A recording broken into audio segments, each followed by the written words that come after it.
우리 하나님께 영광을 돌리겠습니다. 자, 우리 다시 한번 인사하겠습니다. 앞뒤 좌우를 향해서 매일 그리스도. 네. 앞뒤 좌우가 없는 분은 없으시죠? 오늘 변치 않는 언약과 축복이란 제목으로 우리가 은혜를 받아야 되겠습니다. 우리가 예배를 통해서 은혜 받는 것은 가장 중요한 부분입니다.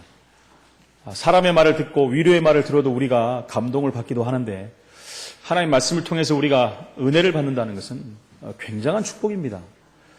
말씀 받는 것만큼 중요한 일은 없지요. 그래서 일부 때 우리가 하나님 말씀을 놓친 자는 결국 빼앗긴 자다라는 말씀을 들었습니다. 하나님 말씀을 붙잡은 자가 결국 성공한 자가 된다는 것입니다. 오늘 이 시간에도 2부 예배를 통해서 하나님 말씀이 붙잡혀지기를 축원을 드립니다. 붙잡혀지는 정도가 아니라 그 말씀이 우리의 삶 현장에서 적용되고 성취되는 그 열매를 맺혀지는 증거를 붙드시기를 다시 한번 축원을 드립니다. 여러분, 언약의 사람이라는 것은 가장 큰 축복입니다. 구원받은 하나님의 자녀가 언약이 있다는 것만큼 큰 축복은 없습니다. 이 언약이 없으면 신앙생활은 결국 뜬구름 잡는 식의 신앙생활이 되어버립니다. 결국 그런 신앙은 열심 쪽으로 갈 수밖에 없고 율법주의 쪽으로 갈 수밖에 없고, 또 뭔가를 이렇게 증거를 봐야 되겠다는 사람들은 또 신비주의로 갈 수밖에 없는 것입니다. 그 언약이 안 붙잡으면 또 열심과 노력 이런 쪽으로 흘러버릴 수밖에 없는 것입니다. 그래서 우리는 어떻게 해서든지 하나님의 언약을 붙잡는 사람이 되어야 됩니다. 여러분, 언약은 하나님의 말씀이에요. 하나님 말씀이 주일 예배를 통해서 강단을 통해서 선포되기 때문에 목사의 말로 듣는 것이 아니라 하나님 말씀으로 들어야 되는 거예요. 하나님이 지금 강단에 성경의 말씀을 언약으로 우리에게 주시고 있다. 그 이유는 성취시키기 위해서. 그래서 말씀을 다시 한번 확인하시기를 축원을 드립니다. 여러분, 복음 우리 찬양 중에서도 보면은 하나님의 형상 가진 약속의 사람아, 너는 하나님의 자녀, 하나님의 사라 이라는 우리 찬양이 있지 않습니까? 또 우리는 언약의 백성이라는 찬양도 있죠. 생명의 복음을 막을 자 없고 주님의 말씀을 폐할 자 없네. 주님의 말씀은 이루어지리라. 반드시 이루어진다는 것입니다. 그리스도 이름으로. 복음은 증거되리. 우리는 언약의 백성. 땅끝까지 증거되리라. 우리의 걸음 속에. 언약 잡은 자들을 통해서 이루어진다고 말씀합니다. 소명이란 또 찬양이 있습니다. 우리 인생의 과거를 돌아보며 현실을 볼 때 무엇을 해야 될 것인지 알게 하시고 우리가 중대한 언약을 붙잡고, 여러분, 중대한 언약을 붙잡고 주께 기도할 때 하나님은 주위의 만남의 축복도 허락하신다고 말씀하십니다. 야곱은요, 상당히 우리가 알기로 복잡한 사람이죠. 복잡하기 때문에 여러분 축복도 복잡하게 받았어요. 그렇죠?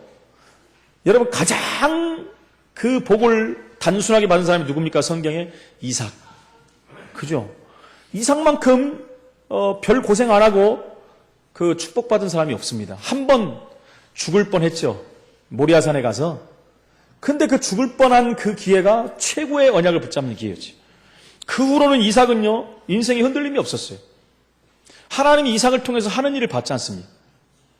요셉을 보세요. 가장 인생의 위기, 문제, 고난, 핍박 다 왔지만 그는 언약의 사람이었어요. 흔들리질 않았어요. 아예 시작부터 언약을 붙잡고 시작했기 때문에 시작부터 고난이 와도 괜찮았어요.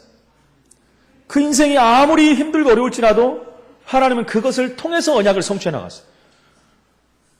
그러니까 요셉은 그걸 알았기 때문에 흔들릴 이유가 없는 거예요. 인본주의 쓸 일도 없고 고통당할 이유도 없었습니다. 고통 중에 있으면 그것은 더 큰 응답을 성취시키는 하나님의 응답이 됐던 것입니다. 그런데 야곱은 좀 달랐잖아요. 굉장히 복잡했습니다. 언약이 있는데도 불구하고 그 언약을 장자의 멍분을 쟁취하라고 엄마 뱃속에서부터 얼마나 힘들었는지 모릅니다. 팥죽 한 그릇에 형에게 언약의 그 장자를 빼앗기도 하고요. 계속 어려움을 당하는 것입니다. 여러분, 그 야곱의 혈통이 우리가 잘 알다시피 12명이잖아요. 딸까지 하면 13이죠.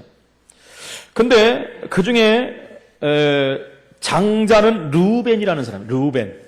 르우벤이 장자예요. 최고의 장자입니다. 첫 번째 부인 레아에게서 난 첫 번째 아들이에요. 그런데 영적인 장자는 우리는 요셉을 말하고 있습니다.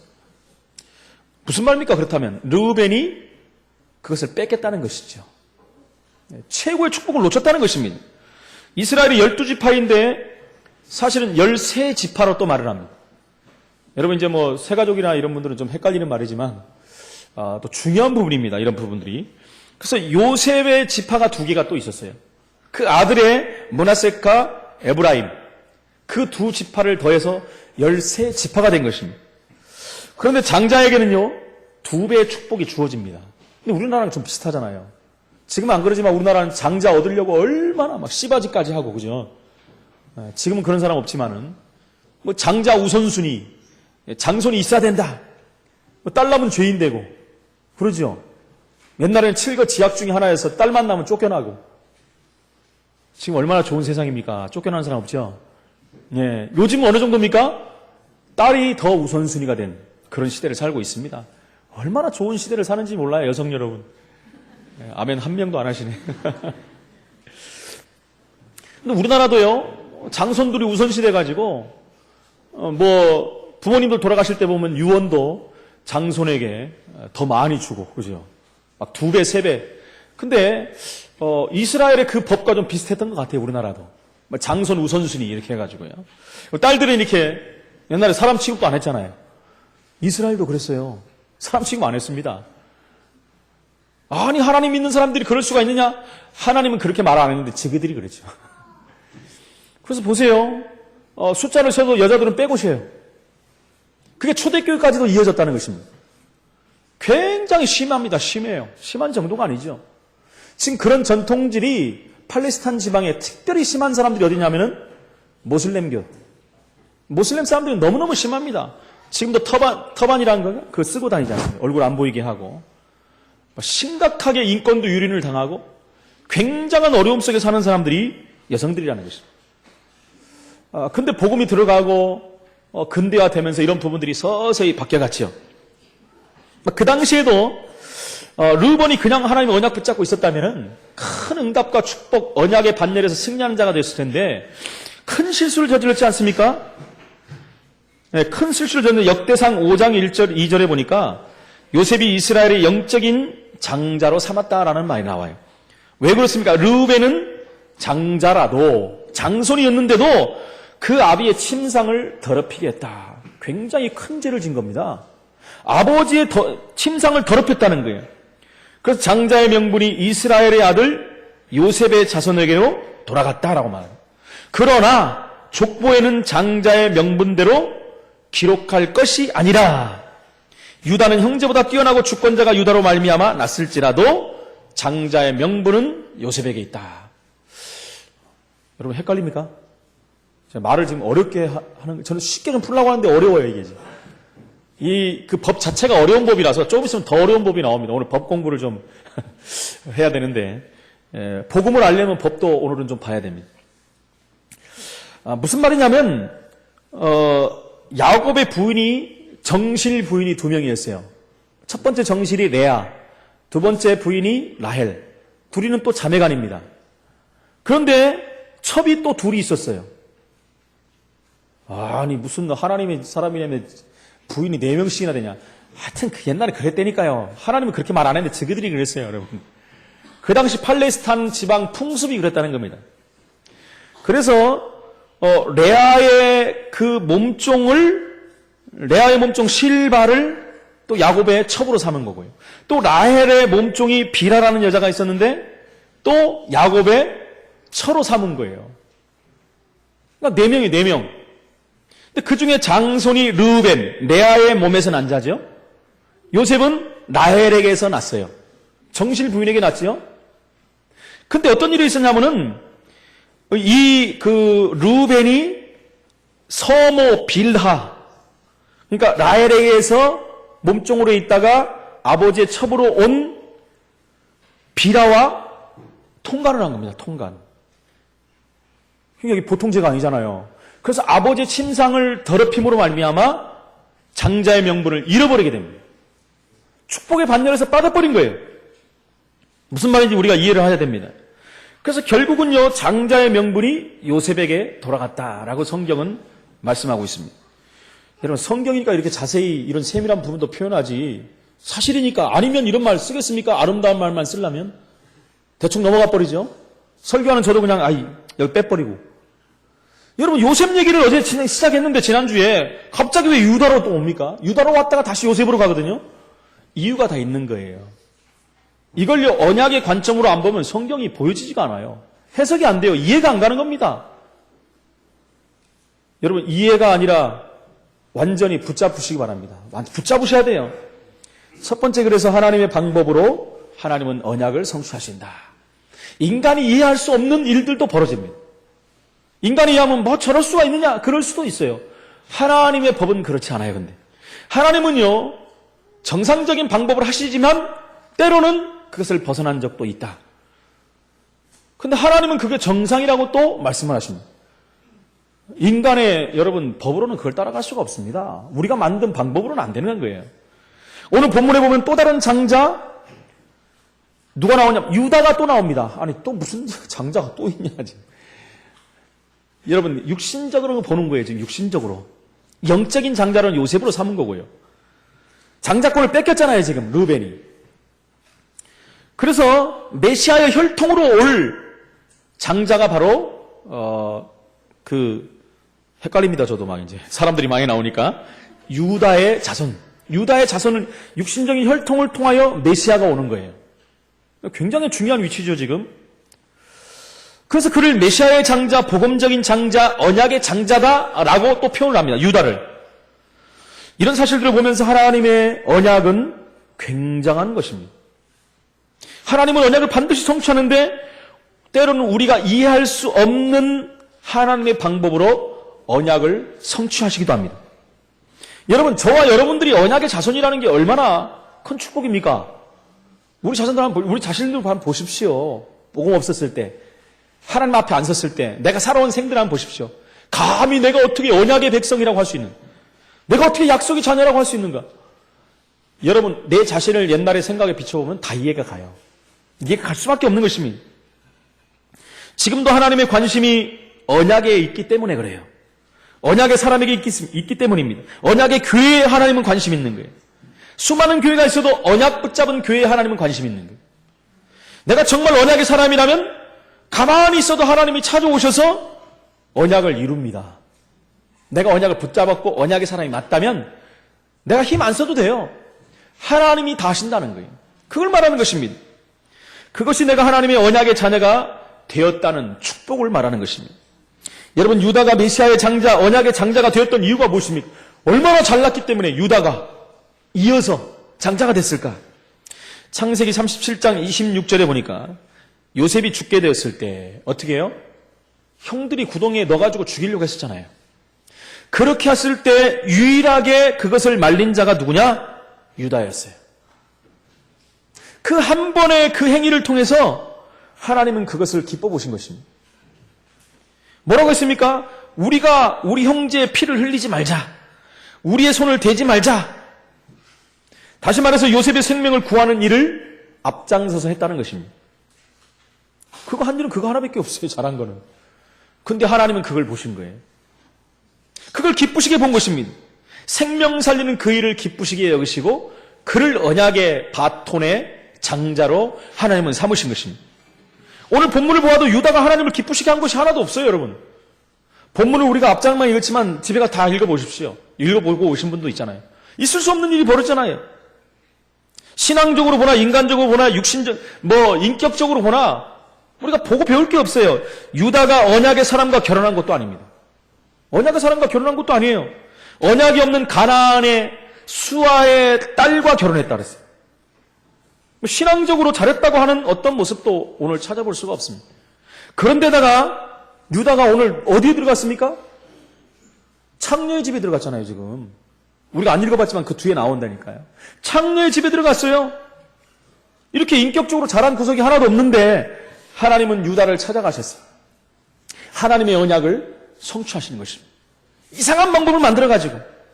왜요? 유다는 이렇든 저렇든 언약의 사람이에요. 하나님은 언약 중심으로 모든 것을 이루어 가십니다. 여기에서 이 언약에 대한 부분들을 모르는 사람들은 지금부터 이해가 안 가는 거예요. 새신자들 와서 이거 헷갈리는 거예요. 아니 그게 말도 안 되는 걸 성경에 써가지고 아니 거기서 무슨 또 메시아 혈통이 오고 야 이것들 이상한 족보들이 다 막아. 콩가루 집안이네? 이렇게 하고 배겨갈 수도 있습니다. 심지어 시험 들어가 교회를 안 오는 사람도 있어요. 교중에 보면. 성경이 그런 것만 안 믿겠다. 이렇게 말하는 사람들도 있지요. 우리가 언약을 모르면 그렇게 할 수 있습니다. 언약은 모든 것을 초월하는 것입니다. 그래서 하나님은 언약 중심을 한다는 거예요. 우리가 언약의 백성이 맞고 우리 교회가 언약의 교회가 맞다면 하나님은 우리 교회에 오셔서 하나님의 언약을 이루어 가실 것입니다. 하나님은 언약을 반드시 기억하시고 하나님의 시간표가 되면 그 언약을 성취하십니다. 그래서 저와 여러분들 우리 교회가 하나님의 언약을 붙잡고 어떻게 해요? 기다리고 있잖아요.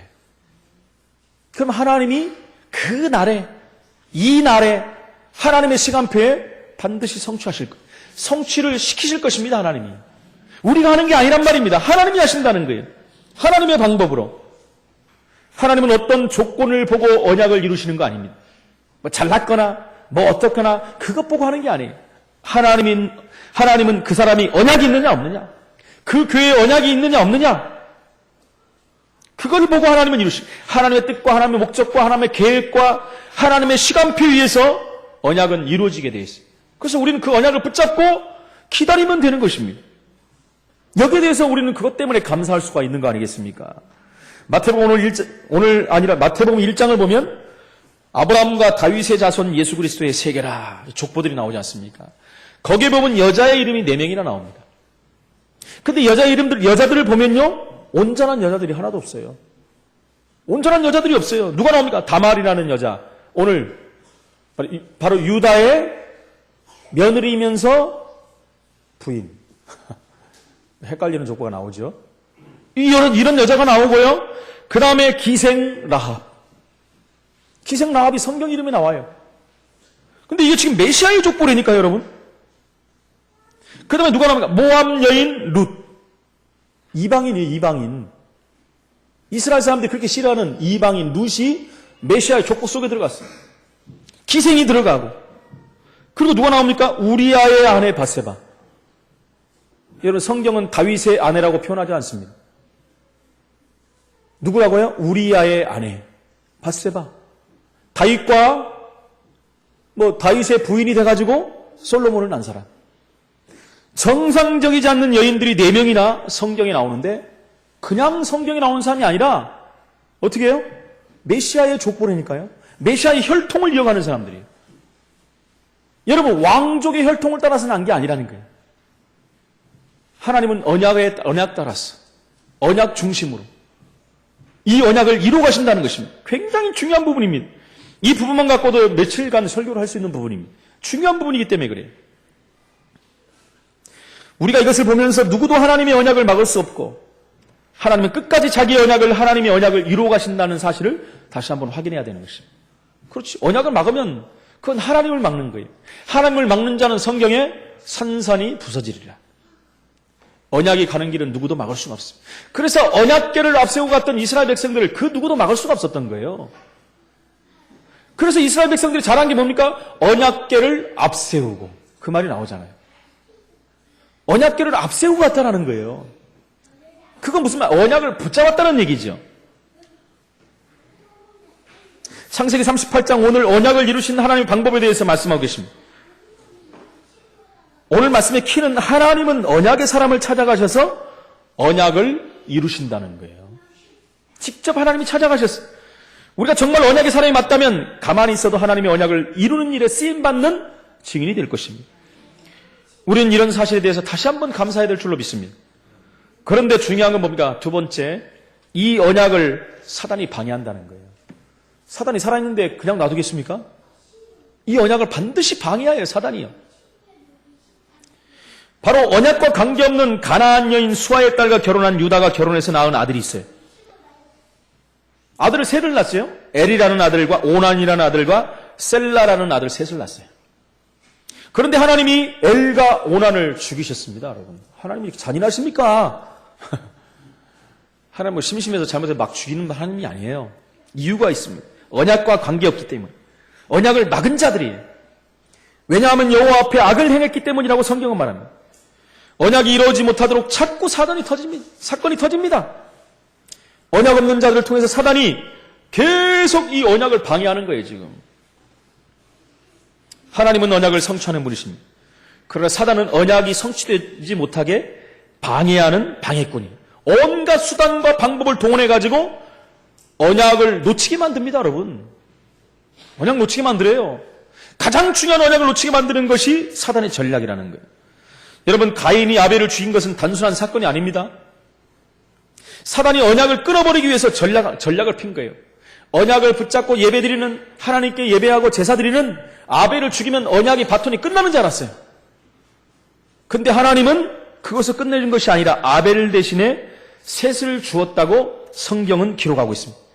그것이 하나님이 하시는 일이에요. 끊는다고 끊어지는 게 아닙니다. 노아 시대 보십시오. 모든 것을 사단이 장악해가지고 네피림 시대로 만들어버려요. 네피림 시대. 완전히 죄악이 가득한 시대로 만들어버려요. 그래서 어떻게 해요? 하나님의 심판으로 말미암아 모든 것을 다 쓸어버리게끔 만든다고 했어요. 그러나 하나님은요, 언약 붙잡은 노아와 가정을 통해서 또 언약을 이루어 가십니다. 언약의 바톤을 이어가게 만드신다는 것입니다. 여러분, 바벨탑 시대를 아시지 않습니까? 사단이 언약을 끊으려고 하는 전략이 바벨탑이에요. 언약을 놓치고 인간의 그 교만함이 극치에 이르는 욕망의 바벨탑을 쌓게 만든 거예요. 여러분, 욕망이 자기에게 들어가면 하나님 안 보입니다. 욕망이란 건 뭐예요? 교만의 극치거든요. 교만이라는 건 뭡니까? 내가 나타나는 거예요. 내가 나타나는데 하나님이 보일 수 있겠습니까? 절대 안 보이죠. 그래서 여러분, 주의 일을 할 때는 내가라는 말을 하지 마십시오. 내가 이렇게 했는데. 그건 교만이에요.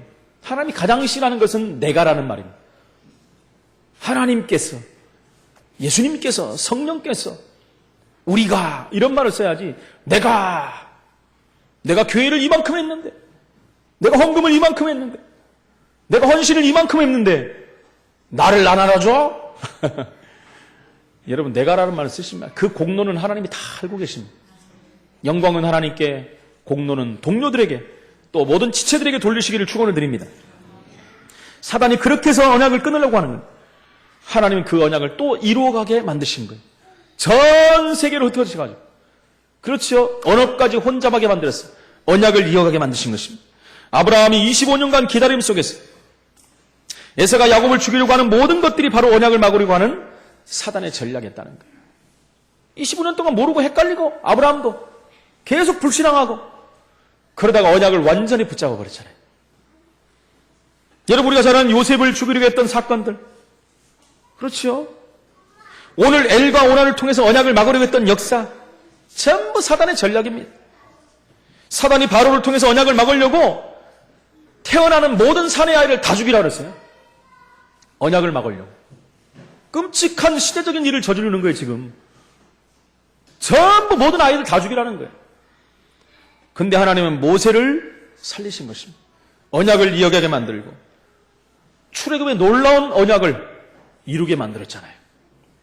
언약은 끊어지는 것이 아닙니다. 하나님이 만드셔, 하나님이 이어가신다면. 오늘 말씀도 그런 차원에서 우리가 봐야 됩니다. 메시아가 오는 것을 막으려고 하는 사단의 전략입니다.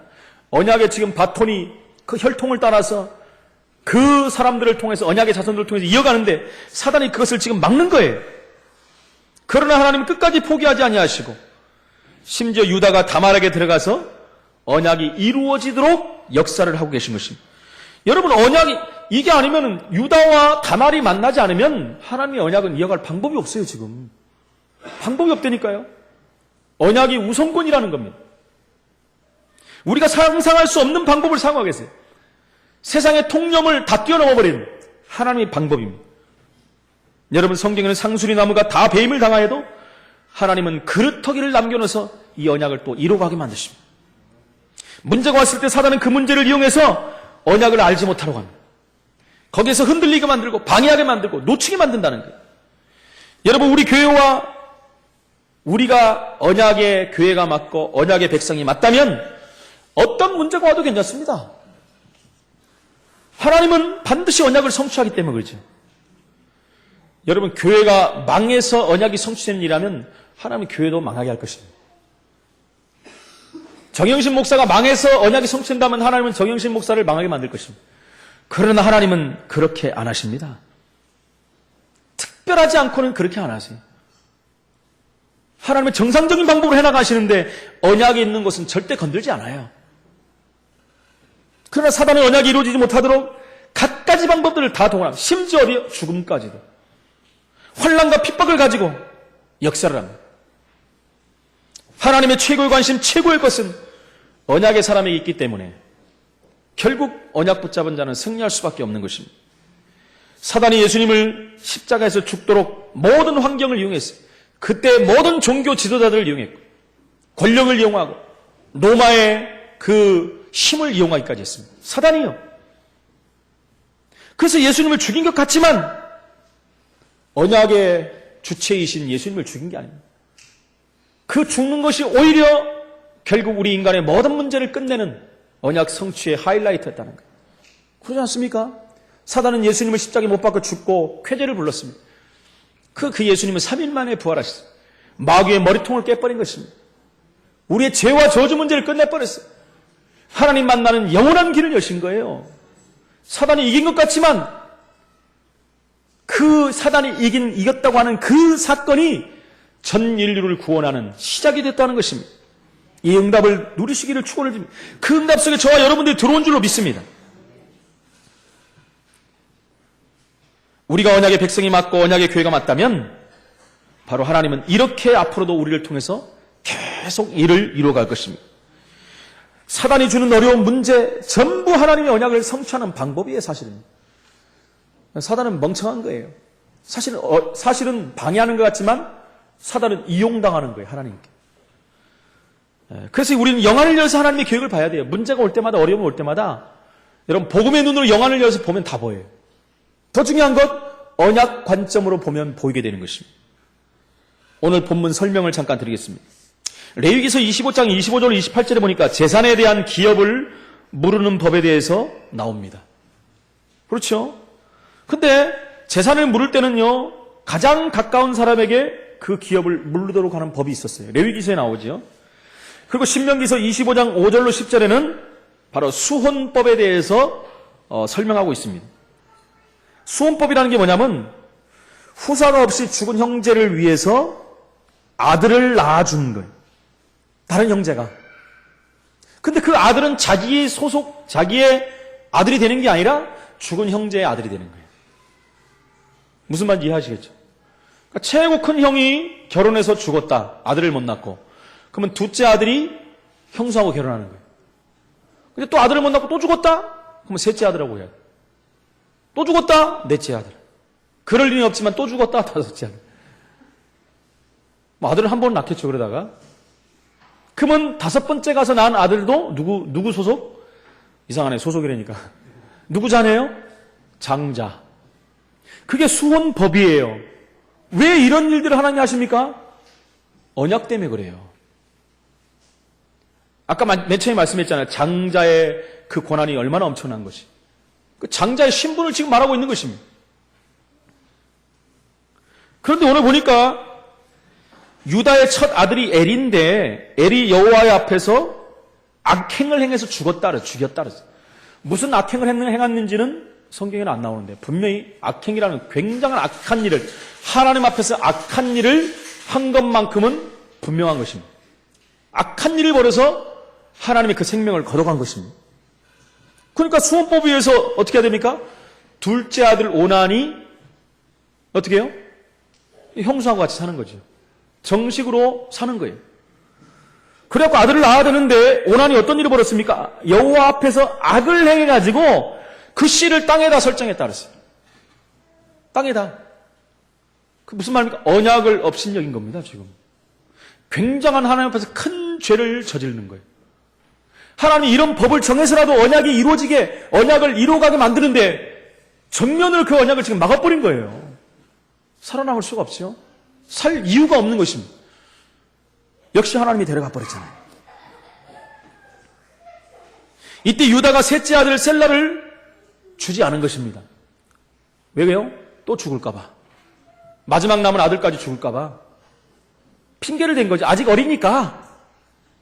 이 아이가 장성하면 그때 너랑 같이 살게 하겠다. 집으로 돌아가라. 기다려라 그런 거예요. 유다가 거짓말을 하는 것입니다. 여러분, 유다는 잘한 게 하나도 없어요. 거짓말이나 하고. 사실은 유다에게 있는 언약이 사실은 모든 거 아니겠습니까? 그를 통해서, 그가 잘난 게 없어요. 그를 통해서만 이어져 가야 되기 때문에 그래요. 그것이 아니면 방법이 없거든요. 그러나 그렇게 하면 하나님이 또 다른 사람을 만들어야 되는데 어떤 사람을 만들어야 되겠습니까? 방법이 없어요, 지금. 그래서 다말이요. 이 다말이 진짜 언약을 붙잡은 사람이니까. 그러니까 다말이라는 여자가 성경에 기록될 정도로 다말이 잘한 게 없어요. 언약을 완전히 잡은 거예요. 언약이 모든 것이라는 걸 알았단 말이에요. 그러니까 다말이 창녀로 분장을 하고 가서 시아버지와 동침을 하게 된 것입니다. 새 가족들은 이게 이해가 안 가실 거예요. 이해할 날이 올 것입니다. 언약 관점에서 보면 이해가 되는 거예요. 이해가 아니라 믿어지는 것입니다. 이렇게 해야만 되는 바로 다말의 언약을 붙잡은 행동입니다. 그래서 결국은요, 다말이 잉태까지 했죠. 잉태했는데 그게 사실이 알려지니까 어떻게 되죠? 집안에서 보기는 유다는 자기는 창녀하고 장거밖에 없고요. 그리고 우리가 알다시피 다말은 남편이 없어요, 지금. 근데 잉태를 했단 말입니다. 그건 뭐예요? 큰 죄를 진 거잖아요. 이스라엘법에 그런 죄를 지면 돌에 맞아 죽어요. 근데 오늘 어떻게 해요? 불살라 죽이라는. 굉장히 무서운 법에 걸린 겁니다. 그랬을 때 증표를 보여준 것입니다. 우리가 알잖아요. 창녀로 있을 때 시아버지와 동침하면서 어떤 일을 했었습니까? 대가를 달라고 했는 거예요. 대가 염소를 한 마리 달라고 했는데 염소가 없었어요. 나중에 줄 테니까, 나중에 주겠다 그랬더니 그러면 증표를 달라는 거예요. 그때 뭘 줬습니까? 지팡이. 그리고 도장을 준 겁니다. 근데 그걸 갖다 딱 내민 거예요. 기가 막힌 일이. 여러분, 이거 연속곡으로 만들면 끝내줄 겁니다. 그때 유다의 심정이 어떻겠습니까? 그죠? 근데 유다는 언약을 알고 있었기 때문에 뭐라고 했습니까? 네가 나보다 훨씬 낫다. 책망하지 않았어요. 네가 나보다 훨씬 낫다. 뭐라고 하면 26절 그는 나보다 옳도다. 깨달은 것입니다. 그래서 태어난 아들이 둘인데 그중 하나가 베레스입니다. 베레스라는 언약의 자손이 또 태어난 거예요. 그래서 룻기에 보면 유다가 애를 낳았고 라고 기록하지 않고 베레스를 낳았다라고 기록합니다. 원래 장자가 엘이었잖아요. 엘은 언약을 막은 자가 됐기 때문에 장자의 신분에서 없어져 버린 겁니다. 그리고 다말에게서 난 아들 베레스가 언약의 혈통을 이어가는 자가 된 거예요. 다시 말해서 베레스가 창세기 49장 8절 12절에 야곱이 유다를 축복하는 내용이 나온, 뭐라고 나오니? 홀이, 옛날 성경이 홀이라고 하죠. 지금은 규가라고 해요. 그것은 통치자의 지팡이, 다시 말해 왕의 지팡이입니다. 통치자의 지팡이, 홀이 유다를 떠나지 아니하며 치리자의 지팡이가 그 발 사이에서 떠나지 아니하시기를 실로가 오시기까지 실로라는 것은 여러분 이스라엘 한 지명을 말하는데 평강이라는 뜻입니다. 평강. 오시기까지 미치리니 그에게 모든 백성이 복종하리라. 무슨 말입니까? 메시아가 오실 것을 말해요. 그 혈통을 통해서. 그 홀은 왕의 지휘봉을 말합니다. 지팡이. 그 지팡이가 유다를 떠나지 아니할 것이라는 것을. 그리고 치리자의 지팡이가 그 발 사이에서 떠나지 않는다는 거예요. 언제까지요? 실로가 오시기까지. 평화의 왕이 오시기까지. 예수님이 그리스도로 오시기까지. 그걸 지금 말하고 있는 것입니다. 그 혈통을 통해서 메시아가 오신다는 것입니다. 이 얼마나 엄청난 언약입니까? 이 언약을 붙든 자예요. 이 언약은 모든 것을 초월하는 것입니다. 그래서 지금 요셉은 애굽에 가 있는데 하나님은 가나안 땅에서 메시아의 작업을 지금 하시고 계시는 거예요. 요셉은 지금 가 있잖아요. 저희 가서 엄청난 고통을 당하고 있잖아요. 언약 붙잡고 고통당하고 있잖아요. 근데 하나님은 지금 그곳에도 계시면서 가나안 땅에서도 이 언약의 작업을 이루어 가시고 있다는 거예요. 여러분 오늘 말씀을 잘 들으시기 바랍니다. 헷갈리시면 안 돼요. 결론적으로 말씀드립니다. 하나님의 관심이 어디 있습니까, 여러분? 지난주 말씀드린 것 같이 나는 누굽니까, 여러분? 여러분, 정말 나는 약속의 자녀가 맞습니까? 언약의 백성이 맞습니까? 여러분, 확인해야 돼요. 그렇다면 하나님의 최고의 관심은 저와 여러분에게 있을 줄로 믿습니다. 그런데 그 언약은 하나님의 방법대로 이루어집니다. 인간이 이해할 수 없는 하나님의 방법으로 하나님은 끝까지 이루어 가십니다. 인간이 막기 때문에 그래요. 자꾸 막으니까 하나님은 방법을 다른 방법으로 딱 또 이루어 가시는 거예요. 이루어야 되니까, 성취해야 되니까. 심지어 사단의 방해를 이용해서도 성취하고 계시지 않습니까? 오늘 말씀을 붙잡으시고 내가 언약의 사람, 우리 교회가 언약의 교회가 맞구나. 다시 한번 감사하시길 바랍니다. 사단의 방해 속에서도 하나님의 언약을 성취하시구나. 그렇다면 우리 교회를 통해서도 하시겠구나. 여기에 대한 확신을 가지고 또 한 주간을 승리하시고 하나님께 영광 돌리는 증인으로 서시기를 예수 이름으로 축원을 드립니다. 전능하신 하나님 은혜를 감사합니다. 변치 않는 하나님의 언약 때문에 그 언약 성취의 축복이 임할 수밖에 없고 그 증거를 붙든 자를 통해서 하나님은 일하신다고 했는데 오늘 하나님의 방법, 그 방법을 다시 한번 알게 하신 하나님께 감사를 드립니다. 언약이 있다면, 언약을 우리가 붙잡았다면 하나님은 어떤 방법으로 그 언약을 성취한다고 그랬는데 하나님은 언약의 백성으로, 약속의 자녀로, 이 응답의 증인으로, 성취의 축복의 전도자로 하나님 앞에 서는 자로 설 수 있도록 주님이 인도하여 주옵소서. 예수 그리스도 이름으로 기도합나이다. 아멘.